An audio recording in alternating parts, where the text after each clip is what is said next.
So you want to know why I purchased a suppressor and if you should purchase one too. So let's do a little bit of backtracking here. Going back a few years ago, suppressor wait times were relatively long. Some people were waiting several weeks to several months. Some people even waiting over a year plus to get their suppressors. At the time, I couldn't really fathom spending so much money on a product that I wasn't going to be able to bring home right away. So I kept putting it off for a while until, come to find out, suppressor wait times were decreasing and people were getting them back much faster. Some people were getting them back within a couple of weeks. Some people getting them back within a couple of days. Some people even getting them back within 24 hours. At that point, I started doing my research on suppressors. I took a look at the firearms that I had, and I seen which firearms I wanted to suppress first. So initially I went with the Omega 9K. I have a pretty funny story with the Omega 9K. Now on the table we have the Omega 36M. I got this approved within about 24 to 48 hours. And the Omega 9K, however, took much longer. It took over a year for me to get that one back. So after waiting for about a year, my FFL calls me. Now throughout the year, I had been calling him just to see if there was something that we could do to figure out what was going on and why it was taking so long. But after about a year, I get a call from my FFL and he tells me, after doing some type of internal investigation with his documents, come to find out, my suppressor actually had been approved about 3 months after I submitted it. And that was a bit strange to me because both him and I never received an email from the ATF stating that it was approved. I never got the email. It never goes to my spam.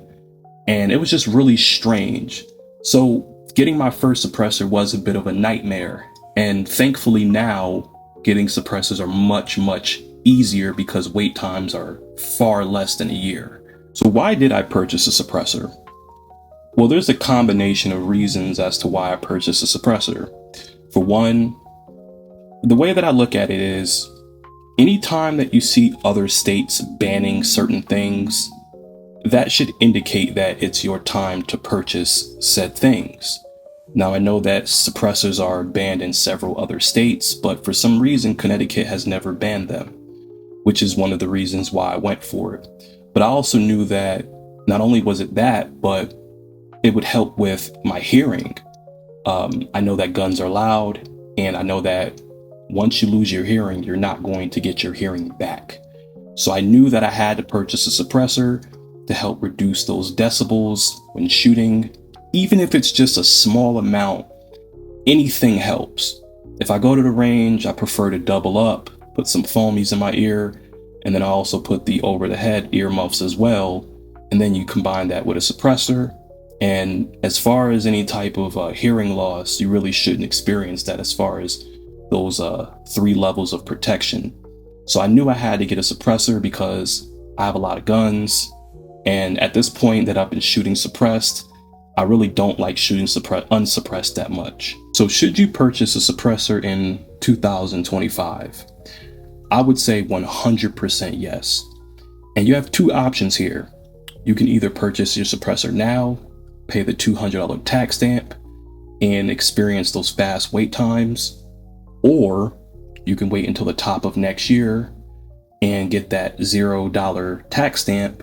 But just know that there's going to be you and possibly hundreds or thousands of other forms being submitted all at the same time. This could then increase the wait times far more than what they are now. So that is something that you do have to look out for. So after taking all that information in, you can see that there are 2 sides to the coin here. You're going to have some people that would prefer not to get any type of NFA items because they don't want to end up on a list. They don't want the government knowing what they have, and that's okay. But then you're going to have the people that they prefer to go for the NFA items, the SBRs, SBSs, AOWs, and suppressors because they want to be able to customize their firearms to their liking. So I would say to just weigh your options here, see which way you want to go, and make that decision from there.